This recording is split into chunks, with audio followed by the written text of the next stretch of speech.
Well, how's it going? It's Tuesdays, so you know what that means. Taking a look at another TwoSun.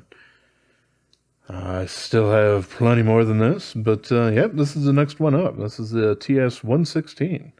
This is in mostly gray, but a little bit of blue G10, as you can kind of see here. This is a flipper, and as you can see, it's quite large. This guy's got a decently sized choil. Not the largest I've ever seen, but something that I can use if I'd actually liked to. I generally don't myself, as I've said many times, but that's perfectly fine. Now this one is a there we go, Max Tkachuk, I think. I don't think it's Tkachuk. I think it's Tkachuk. But yeah, there you go. That's one of his designs. He has made a few for TwoSun, but he's also made some for some other knife companies as well. You can see that this guy here, you probably could, if you really, really wanted to, dig your finger in there and get to the tip.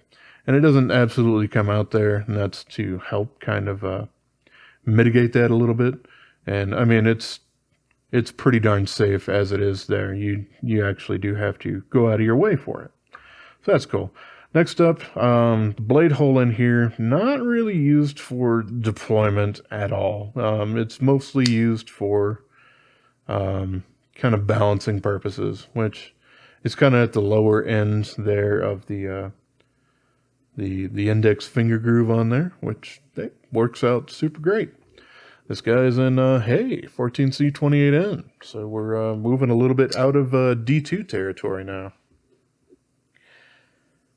Next up, this guy is quite large. So, yeah, there you go.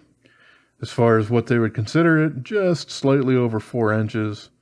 As far as sharpened blade length, we got 3.5 though. So yeah, certainly not small. Yeah, it's got some nice... not necessarily what I would call jimping, because they're a little wide, maybe crenellations or something like that. But you do have some back here, as well as some up there that will help if you really do like to choke up on the guy.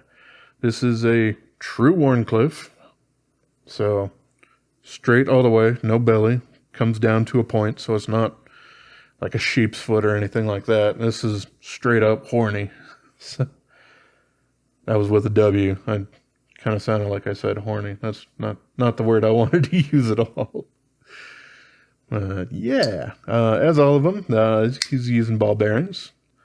The milling on this is pretty interesting looking. It might be a little kind of rough sort of thing, but yeah, it basically does have two different circle patterns there that, yeah, you can see kind of at the bottom here that they separate out a little bit. So it's kind of like a drop of water here at the blue point and having two different ripples coming out from there. Kind of an interesting sort of thing. Does have a decent amount of grip because of that, even though the G10 itself is rather polished up. Next up, we got their deep carry pocket clip. That's much better than the original one, and I'm super glad that it's there. Now it's still going to have a little bit that sticks up, but not much. And the flipper tab with the jimping is done pretty darn well. You can probably, well, yeah, it's really difficult to fail, but you probably can just trying to use weird meat of a finger rather than a tip or something like that. But yeah, the action on this thing is quite nice. Quite nice. We got the blue 10, the blue 10, yeah. The G10 in blue backspacer that does sit a little bit proud, and that's purposeful. It's just part of his design sort of thing. But yeah. With a lot of these flippers, I actually like to go a little bit more the lighter route sometimes rather than just using the index finger. It just kind of gives me something a little bit different to do. If I'm just playing around, I could probably also do it with yeah, my middle finger, whatever. Yeah, let's see. This isn't the absolute most thin behind the edge, but this is still a very, very nice keen edge there. You are not wedging your blade in there. And that's actually something that I do want to kind of take at the moment is a couple of measurements here. So we got, 3.65, a little less than 3.7 millimeters for the blade, which is a little thinner than TwoSun does quite a bit of their knives. 3.8 seems to be their average. And yeah, well, how about if we continue on with some things then? Let's go to inches here. Let's see how thick this boy can get. Which isn't much. Yeah, it's basically 0.6. So, yeah, that's basically, a nice flat sword knife that does have some contouring on it. That's pretty average for them. We do have a, we do have a little bit of a scallop in there, and no jimping, but a little bit of a notch taken out of that. Works super well. You get into that liner no problem whatsoever, so that's awesome. And I can go ahead and do a little bit of weight sort of stuff here. It's not the lightest thing in the world.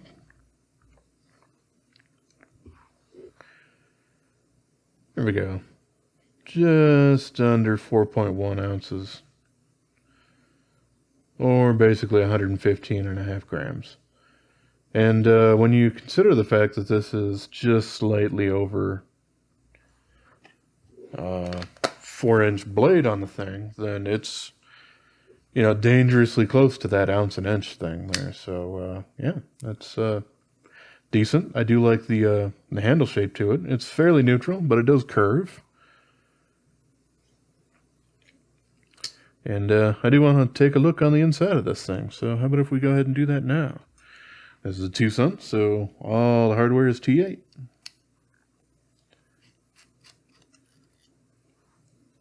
Which I'm glad to see more and more companies kind of moving that way. But there's still a lot of holdouts there. Just probably have a ton of extra hardware left over that's T6. Those are the words. Yeah. Okay. So for whatever reason, I think the last time I put this back together, I put the posts in different areas. So there we go. Let's pull this guy out. I basically had put the Loctite in all of these, since these didn't really come with them standardly.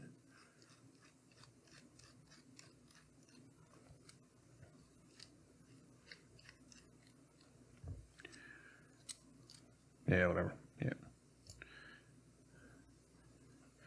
Okay, so yeah, we got all sorts of skeletonization going on the liner there. And a little bit going on the other side here. And we do have their standard ceramic bearings on the nylon cages, but this is a very small pivot style. Something that I've seen quite a few times on Max's designs. I don't necessarily know if that's his personal preference or what, but yep, I've seen that on several of them at this point. So yeah, and you just got your standard G10 backspacer in there with two of them that are going into the posts.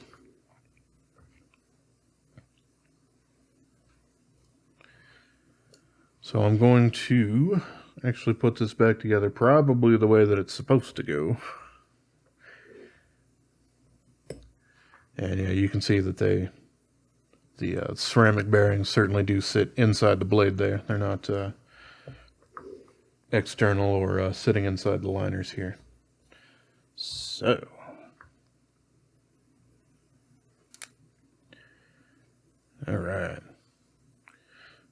reason I can swap this around is because we don't really have a D-shaped pivot going on at all in this. It's just circular.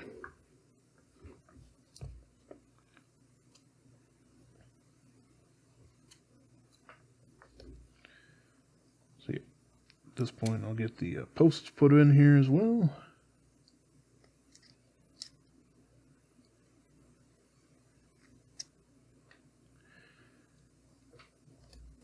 Cool.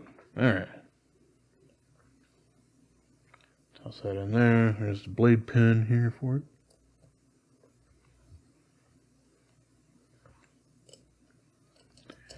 It is kind of interesting that he does use kind of the smaller pivot size on a lot of his knives.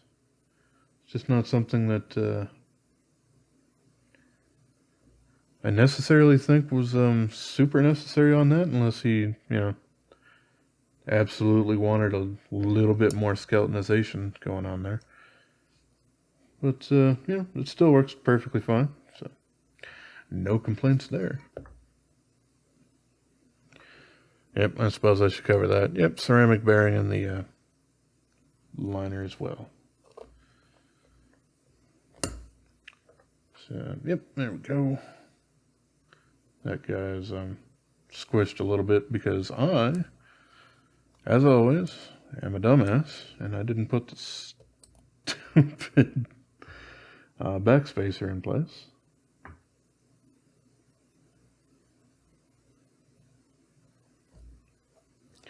So there we go. Let's try this again. At least this time it wasn't the bearings that I forgot, which seems to happen a little bit more often than not on these reassembly kind of things.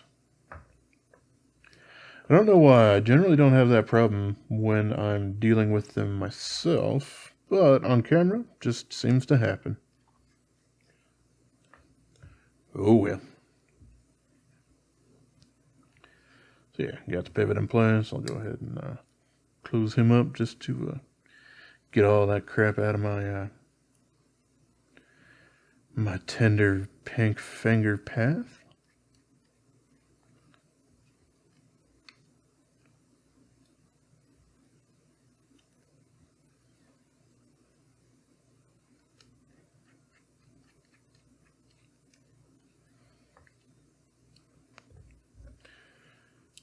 There we go, and I'll slap that clip right back on there too.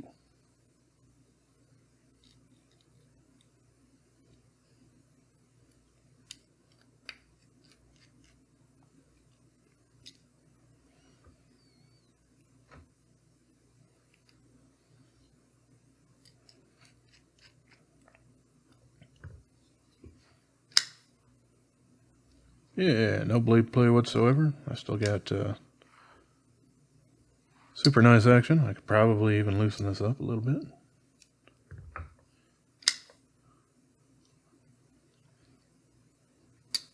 Yep. Super great. Alright, so yeah, this is a super large Wharncliffe.